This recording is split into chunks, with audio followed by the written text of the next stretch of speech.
Bonjour, bonjour, bienvenue sur le plateau de Bâti Journal TV. Nous sommes à Angers, nous sommes au congrès Bâtiment Durable, congrès international Cities to Be, et avec moi 3 architectes pour parler de frugalité heureuse et créative, et éventuellement avec le bois. On va voir si c'est compatible, mais je crois que c'est compatible. À côté de moi, monsieur Franck Dibon, bonjour. Bonjour. Donc, vous êtes architecte, votre agence Ramdam, où êtes-vous basé ? On est installé à Paris et on a une adresse également à Angers. Donc un local. En face de vous, monsieur Christophe Gentil, bonjour. Vous êtes architecte aussi, et c'est l'agence Chebel et Gentil Architecte. Oui, bonjour. Nous sommes architectes à Angers. Nous sommes d'anciens Parisiens installés depuis 3 ans à Angers. Heureux d'avoir quitté la région parisienne. Très heureux. À côté de vous, et je vais vous demander de lui passer le micro, Marie Perrin, bonjour. Bonjour. Vous êtes architecte aussi. L'agence s'appelle Tika. Également. Et elle est basée où ? Elle est basée à Nantes. À Nantes. Donc local également, tant mieux. Je vais vous demander de repasser le micro à monsieur Gentil. Et je vais vous demander de me dire ce qu'est la frugalité heureuse et créative. Alors, la frugalité heureuse, elle a été mise en lumière par le manifeste pour la frugalité heureuse, qui a été écrit par Dominique Gozin-Muller, Alain Bornarel et Philippe Madec. Mais en fait, elle révèle une pratique qui est déjà courante chez nombreux de nos confrères, chez de nombreux membres de la grande communauté de l'acte de bâtir.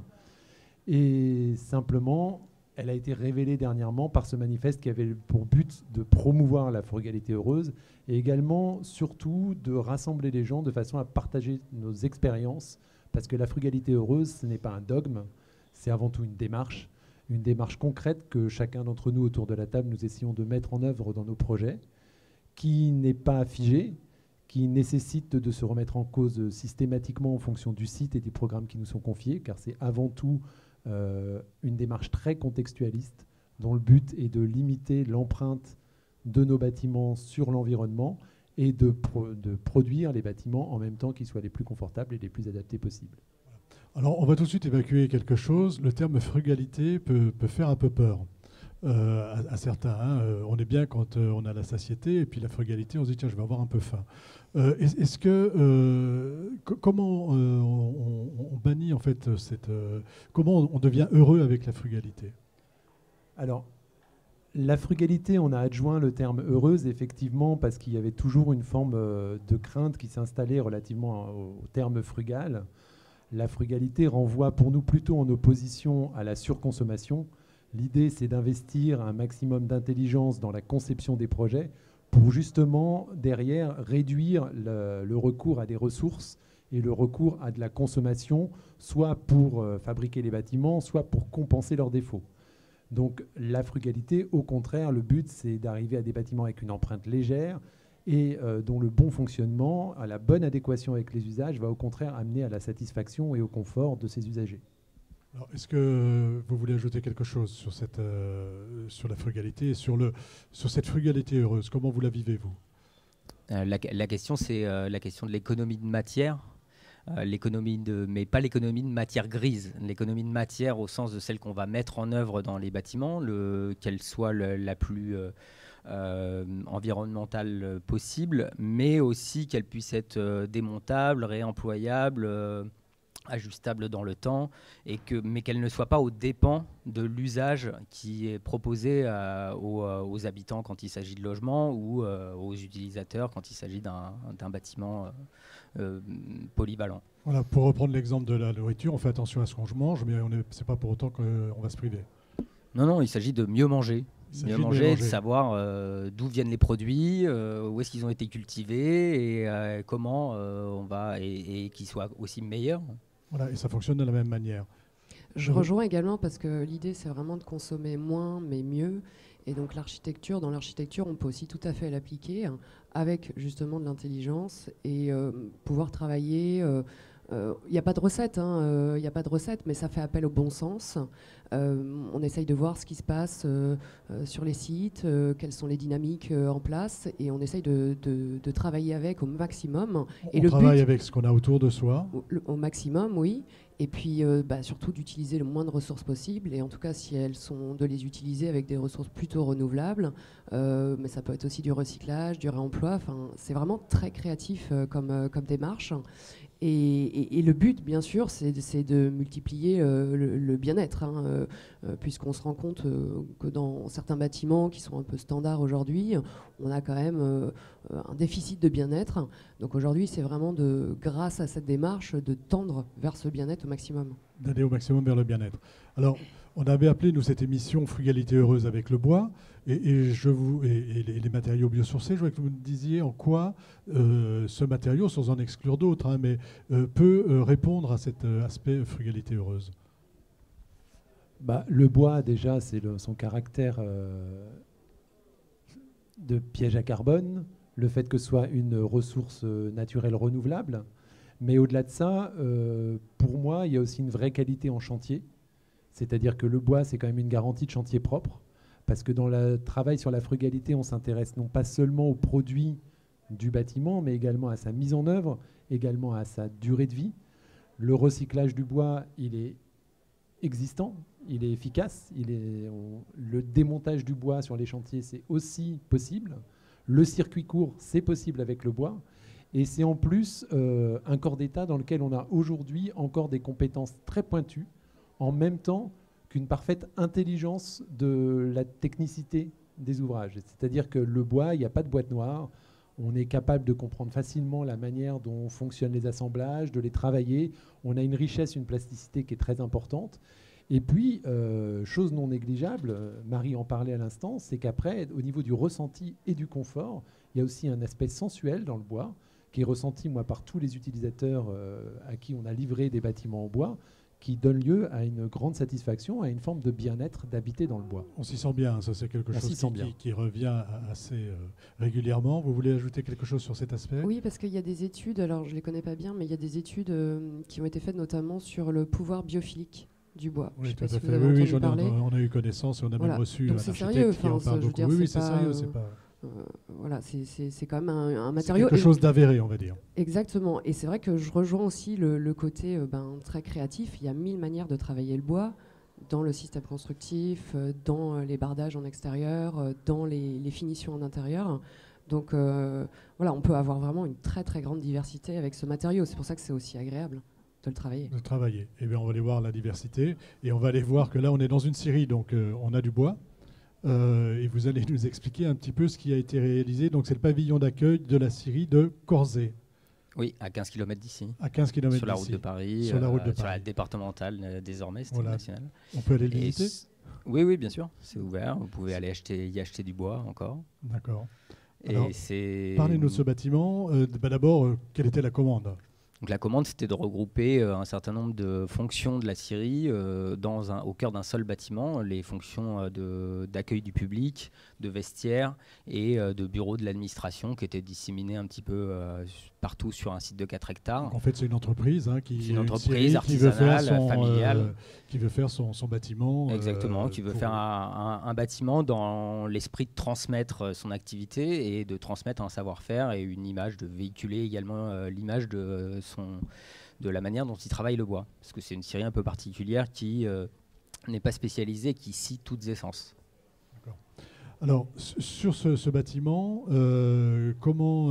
qu'est-ce que vous faites ? Comment vous intégrez ? Alors, même si ce n'était pas, je crois, voulu au début, la démarche n'était pas nécessairement pensée sur la frugalité, je ne sais pas, mais comment vous intégrez cette idée de frugalité ? Comment vous travaillez la structure, puis l'enveloppe ? Alors la démarche de frugalité n'était pas gravée dans le marbre au sens, déjà le manifeste n'était pas forcément encore écrit, mais elle allait de soi puisque le sieur, lui, avait la volonté de mettre en valeur des bois qui étaient tombés en désuétude et pour lesquels il ne trouvait pas de débouchés commerciaux autres que le bois énergie ou le papier. Donc il voulait valoriser quel type d'essence, quel type de bois ? Des cyprès, par exemple, qu'on voit à l'image actuellement, qui sont traversés de nœuds et qui sont difficilement exploitables autrement que dans des grumes entières, dans des poteaux entiers.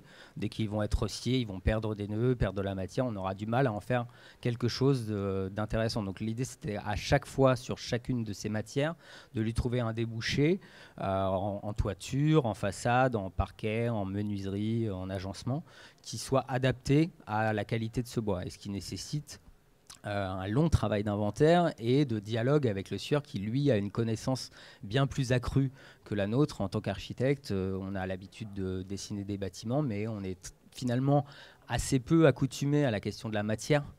Et à une matière aussi diverse, surtout. Voilà, c'est-à-dire que vous avez utilisé de nombreuses essences, une matière très diverse, et il fallait savoir comment vous pouviez l'utiliser, soit en structure, soit en parquet, soit en bardage. C'est ça, si j'ai bien compris? Exactement. Alors nous, on a pris le parti au départ, puisqu'il y avait une commande de faire ce bâtiment, de trouver une écriture architecturale suffisamment simple pour qu'elle puisse évoluer dans le temps des études et évoluer dans le temps du chantier, sans perdre l'image globale du bâtiment, et qui nous permettent au fur et à mesure des inventaires ou des bois qui nous étaient présentés par le sieur, de sélectionner, de redessiner, de calpiner, de modifier les façades, de modifier l'agencement en fonction du bois qui nous était présenté. Alors là, sur la frugalité, vous avez un avantage, c'est que le bois est sur place. Exactement. Et puis, ceci dit, excusez-moi, je ne voulais pas vous interrompre. Donc le bois est sur place, mais est-ce que sur les autres matériaux, est-ce que vous avez utilisé d'autres matériaux? Et sur les autres matériaux, comment vous avez intégré cette idée de frugalité, ou en tout cas du bon matériau au bon endroit, sans en faire trop? la question du bon matériau au bon endroit, on peut parler des fondations. On a des fondations, on est sur des terrains argileux. Il fallait répondre à cette question. On a des massifs en béton qui ont été dimensionnés au minimum de ce qu'ils pouvaient l'être pour pouvoir accueillir la structure au-dessus. On aurait pu réfléchir à d'autres systèmes. Là, c'était la réponse la plus adaptée, la plus rapide, la plus économique et la plus économe aussi en énergie, en matière à déployer. Voilà, donc il n'y a pas de religion particulière, hein. C'est vraiment en fonction de ce qu'on a, de ce qu'on voit et du site sur lequel on se trouve. Oui, et puis je vais rajouter une chose qui était importante, c'est-à-dire que l'idée de ne pas sortir le bois de la scierie. Une scierie, ça usine des poteaux, des madriers, des bastins, mais ça ne fait pas d'assemblage complexe de charpentier. Donc on a aussi imaginé que le bâtiment il soit constitué uniquement d'éléments que la scierie pouvait elle-même mettre en œuvre. C'est-à-dire du bois massif. Du bois massif, et du bois massif finalement peu travaillé. C'est-à-dire qu'ils n'ont pas d'outils pour faire des tenons, des mortaises, pour ceux qui connaissent la charpente, ou d'autres assemblages plus complexes. Donc on est plutôt sur un système d'empilement qu'on verra révéler sur quelques-unes des images, et on pourrait aussi se dire que aujourd'hui, le bâtiment il pourrait être redémonté, repilé, revendu en l'état quasiment dans le futur, immédiat ou lointain. Voilà, la frugalité, c'est aussi la durabilité et la possibilité de réutiliser, en tout cas, soit le bâtiment dans son ensemble, soit les éléments qui le constituent. Et on parle bien de réemploi et pas de recyclage. Présentez-nous les deux bâtiments que vous nous avez apportés, qui sont des écoles. Alors, avant, je voudrais revenir sur un point, oui. C'est qu'effectivement, la frugalité, et c'en est une belle illustration, c'est effectivement pas un dogme, c'est avant tout une démarche. C'est une démarche qui n'est pas forcément donnée dans un programme architectural. Et aujourd'hui, notre rassemblement, moi j'anime les rencontres de la frugalité heureuse dans les Pays de la Loire. L'objet, c'est avant tout d'être une zone d'échange, de manière à ce qu'on puisse échanger sur nos expériences, nos retours d'expérience, bons ou mauvais d'ailleurs, savoir qu'est-ce qui marche, qu'est-ce qui ne marche pas. Oui, parce qu'on apprend de ses erreurs. Hein, exactement, et parce que chaque projet est différent, chaque réponse frugale est différente, parce qu'adaptée au programme et au site, et nécessite justement un grand partage de connaissances. Et avant tout, c'est important à dire, il n'y a pas de dogme sur la frugalité, il y a avant tout la volonté de partager les expériences de chacun pour aller vers des projets qui à chaque fois se perfectionnent. Allons-y sur vos projets, on va voir comment vous les avez abordés. On voit une image de la dernière école qu'on a livrée à Bouloir dans la Sarthe, l'école René Cassin, sur laquelle on a choisi de travailler du châtaignier, parce qu'un des avantages du bois et de son emploi dans la frugalité, alors on le voit là sur un travail de façade où on a travaillé beaucoup sur l'orientation, le filtre, la protection des volumes intérieurs par rapport à l'ensoleillement. On a choisi de travailler le châtaignier parce que ça nous permet de garantir des circuits courts. On a travaillé avec une scierie qui s'appelle Rahuel, qui est en Bretagne, qui exploite du châtaignier issu du Grand Ouest. Alors, on n'arrive pas à être extrêmement local, mais on est déjà beaucoup plus local parce que c'est un des avantages du bois. On peut réussir vraiment à le tracer et à travailler, si on n'est pas à pied d'œuvre, comme pour la scierie d'Ibon, on peut être oui, on plus peut proche des rayonner voilà. à 200 km et ou un peu effectivement, après, ça demande une intelligence de mise en œuvre dans le bâtiment, parce que par exemple, le châtaignier, c'est un bois qui rejette du tanin, le tanin étant très coloré et pouvant tacher fortement les autres ouvrages. Il y a un vrai travail de conception à faire pour parvenir à ce que le tanin soit géré, qu'on n'ait pas de coulure, que le bâtiment ne devienne pas laid, qu'il vieillisse de façon homogène et uniforme. Et j'ai mis cette image aussi parce que ce qui nous intéressait, c'était aussi le rapport au sol, parce qu'on travaille beaucoup sur la qualité des bâtiments et on parle peu de la qualité de l'environnement des bâtiments. Et nous, très longtemps, on a lutté, et ça nous arrive encore, parce qu'on produit des bâtiments de bonne qualité qui sont après installés sur un sol parfaitement étanche, entièrement goudronné sur 1 hectare. Et en fait, on a l'impression d'avoir jeté une goutte d'eau dans la mer. Là, on est assez content de ce projet parce que, par exemple, au premier plan, on voit la mise en œuvre de parkings en gravier, dont l'avantage principal, alors gravier stabilisé sur une résille, mais dont l'avantage est justement de contribuer à ne pas étancher les sols. Voilà, on permet l'écoulement de l'eau de pluie. Et c'est pour moi une bonne illustration de la frugalité parce qu'il faut vraiment, l'idée c'est vraiment le rapport au site.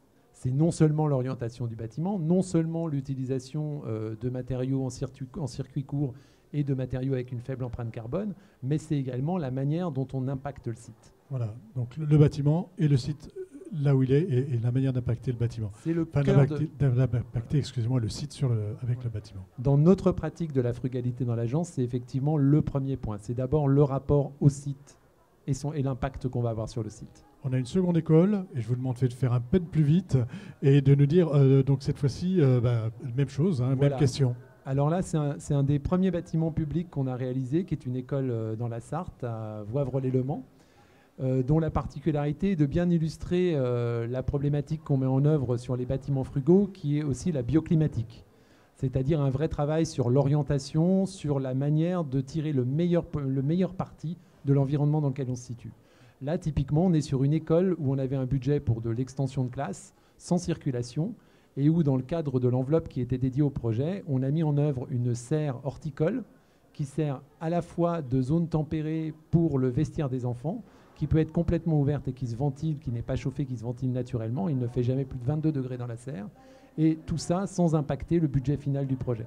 C'est pour insister sur le fait que la frugalité, c'est aussi une manière économe d'investir dans le projet pour obtenir un résultat performant et confortable. Donc c'est l'école de... C'est l'école de Voivre-lès-Le-Mans. D'accord, c'est en Vendée, c'est ça? Non, c'est dans la Sarthe. Perdu, dans la Sarthe. Je vais vous demander de passer le micro à votre voisine. Et pareil, je vais vous demander un peu de nous parler des bâtiments que vous avez construits sous cet aspect frugalité. Ça, c'est notre premier projet. Donc c'est vrai que je l'affectionne tout particulièrement, même si à l'époque, on n'était pas forcément dans cette... on n'avait pas mis des mots de la démarche frugale sur notre démarche, même s'il y avait quand même... des prémices. C'est une maison intergénérationnelle, donc il y a vraiment un travail à la base sur l'usage. Faire cohabiter 4 générations dans une maison. Au final, ça fait 2 maisons, mais on a l'impression que c'est une seule. Et il y avait une petite histoire en fait sur le bois, c'est que les maîtres d'ouvrage, donc ils voulaient une maison en bois. Ils sont vraiment au bord de la mer. Ils sont face mer. Et donc, on leur a dit, bon, c'est peut-être un peu compliqué par rapport... Parce que c'est vrai que le bois, quand même, il travaille énormément. Et on s'est dit, on va faire l'inverse. On va mettre... Parce que souvent, quand on fait des maisons en bois, on finit avec un placo à l'intérieur. Et là, on s'est dit, non, on va bénéficier du bois à l'intérieur. Puis après, on avait un revêtement de type zinc à l'extérieur. Et voilà, on a mis en œuvre, notamment, c'est des panneaux de bois massif.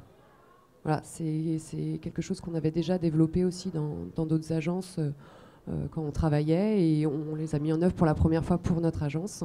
Et c'est vraiment une réussite parce que ça fait vraiment des espaces très agréables. Espace agréable. Donc là, la frugalité, elle est aussi entendue en termes d'usage. Hein. Oui. Pour vous, ça me semble très important, Oui. cet aspect usage. Oui, les gens qui vivent, clairement, c'est la base de nos projets, donc on réfléchit en fonction.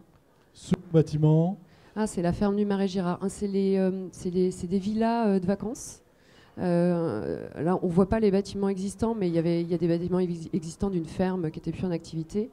Et il y a eu beaucoup sur ce projet-là. Donc ça, c'est les villas qui sont neuves. Hein. Bien sûr, on a travaillé avec que du bois. Donc on a utilisé de A à Z du bois, sauf les fondations. Et on a travaillé, on peut le voir sur l'image, hein, de plein de manières, en fait, même essence de bois, hein, Douglas.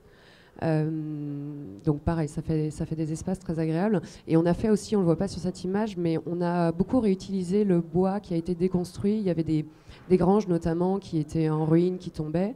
On a réutilisé le bois notamment pour des intérieurs. Et là, c'est vraiment superbe ce que ça peut donner aussi. Du bois qui a été raboté, Ouais, donc ça, c'est l'aspect vraiment, je récupère le matériau qui est sur place, je le retravaille un petit peu éventuellement, et je le remets en place dans mon projet. Exactement. Ça, c'est un aspect de la frugalité, le réemploi de ce que je trouve sur place? Oui, en tout cas, oui, on peut le définir dans la frugalité. En effet, maximum réutiliser les lieux déjà. Il y a l'existant, donc on rénove, on réhabilite au maximum. Et tous les matériaux qu'on peut réutiliser, soit directement, soit en les remélangeant, en les retravaillant, c'est important de pouvoir le faire. Enfin, en tout cas, nous, ça fait partie de notre démarche et on essaye dans le maximum de projets de pouvoir tenir cette démarche jusqu'au bout. Troisième projet. C'est le refuge de l'Arche. Donc là, on est sur un parc animalier. Pareil, il y a une histoire un peu particulière dans le sens où ce sont des animaux qui sont récupérés, qui ont souvent une histoire, souvent pas très drôle. Et donc, il y avait des bâtiments existants qui étaient très morcelés. Il y avait eu beaucoup on va dire, d'interventions diverses dessus. Et donc on a réutilisé complètement les bâtiments existants, on a réenveloppé le tout et on a aussi travaillé dans les interstices pour des extensions, puisqu'ils avaient aussi des besoins par rapport à leurs usages. Et là, pareil, on a travaillé le bois de plein de façons. On voit notamment à l'intérieur comment on a travaillé les panneaux acoustiques en faisant en imprimant des silhouettes là c'est un oiseau.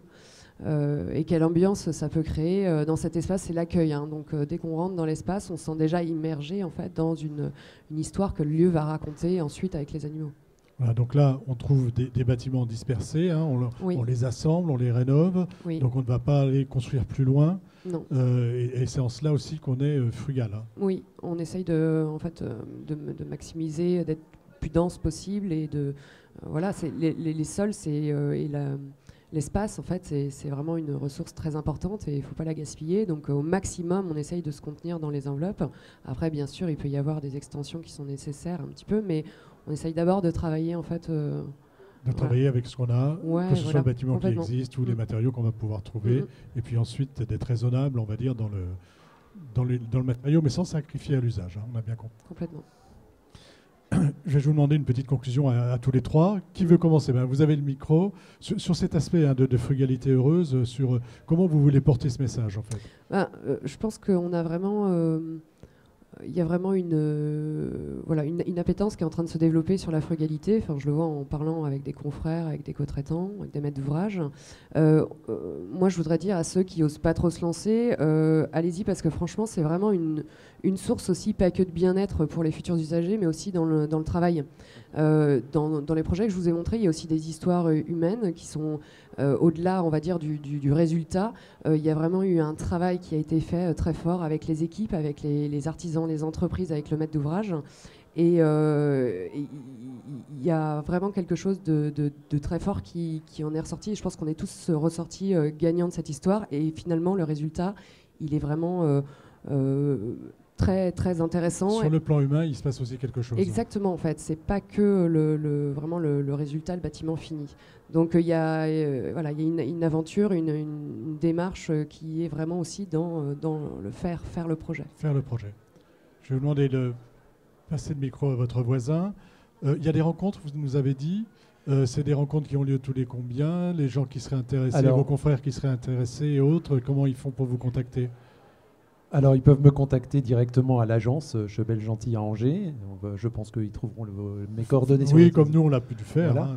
Hein, oui, alors il y a effectivement des rencontres qui s'organisent dans les Pays de la Loire autour de la frugalité heureuse. Parce que comme je trouve qu'on a réussi à le démontrer avec les quelques projets qui sont présentés ici, la frugalité, c'est pas... Enfin, le but de la frugalité, le but des rencontres, c'est pas de promouvoir la frugalité, c'est avant tout de pouvoir la réaliser. Moi, ma première préoccupation, c'est de réaliser des projets frugaux au quotidien dans mon métier. Et les rencontres de la frugalité aujourd'hui dans les Pays de la Loire, elles vont être mensuelles, elles vont commencer la semaine prochaine. On les a décalées cette semaine pour l'événement d'Angers. Et l'objectif, c'est de se rassembler autour de présentations de projets, de faire part de son retour d'expérience sur ces projets frugaux, avec les points positifs, avec les points négatifs, parce qu'il n'y a pas de projet intégralement frugal, il n'y a que des projets qui ont des tentatives, qui ont réussi, qui ont percé dans certains points, pour mettre en commun tous les éléments de connaissances qu'on peut avoir, de manière à pouvoir défendre et réaliser de plus en plus de projets frugaux. Alors, des projets frugaux, oui. Si je peux me permettre un dernier mot, je suis très content des projets que vous avez présentés de mes confrères, parce que je pense que c'est une belle illustration de ce que la frugalité permet également de réaliser une architecture à la fois belle et contemporaine. Belle, contemporaine, originale, et c'est pas du reproductible. Enfin, je veux dire, c'est pas quelque chose qui est reproductible. Il n'y a pas cette idée qui pourrait y avoir dans le. Non, et puis surtout, c'est pas un regard en arrière, parce qu'on nous enferme souvent du fait qu'on revienne vers des technologies, que ce soit le bois. On n'a pas parlé de la terre, mais il y a beaucoup de bâtiments frugaux qui sont en terre ou en paille. Nous, on réalise actuellement une mairie en paille, mais pour autant, c'est pas parce qu'on fait appel à des savoirs anciens qu'on n'est pas ni dans la modernité, ni dans la beauté du geste. Voilà, beauté du geste, modernité, et ces savoirs anciens, on a su les magnifier pour les rendre contemporains. Exactement. Vous avez le mot de la fin sur la frugalité heureuse. Comment, lourde responsabilité. Lourde responsabilité. Comment, aujourd'hui, après ce projet-là, vous l'abordez dans les projets que vous êtes en train de réaliser ? On l'aborde par la question humaine. Ce que disait Marie tout à l'heure, c'est qu'un chantier, c'est une histoire. Un projet, c'est avant tout une histoire humaine. C'est une histoire pour les usagers et pour les personnes qui construisent les bâtiments. Et effectivement, la question de la frugalité, c'est aussi de réussir à se réapproprier de la matière, à discuter avec des ouvriers sur le chantier qui, eux, ont un certain nombre de savoir-faire qu'ils vont pouvoir nous partager, et à nous de leur faire partager d'autres expériences ou de les faire communiquer avec d'autres corps d'État. Et ça, c'est un peu le plus important quand même. Si on arrive à faire société, parce que c'est la question de construire, c'est faire société, je pense qu'on a réussi. Un bon projet, c'est pas qu'un bon architecte, c'est surtout une bonne équipe, bon maître d'ouvrage, un bon donneur d'ordre, un bon architecte, une très bonne entreprise, et à la fin, a priori, ça se passe plutôt bien. Ça se passe plutôt bien, et d'autant plus quand on veut faire attention à ce qu'on fait. Bien sûr. Merci d'être venu sur le plateau de Bâti-Journal TV pour nous parler de frugalité heureuse et créative avec le bois. Une émission à retrouver donc sur notre site internet Bâti-Journal TV, sur le site de notre partenaire France Bois Forêt et bien sûr de Cities2Be. Merci à vous d'être venu jusque-là. Merci.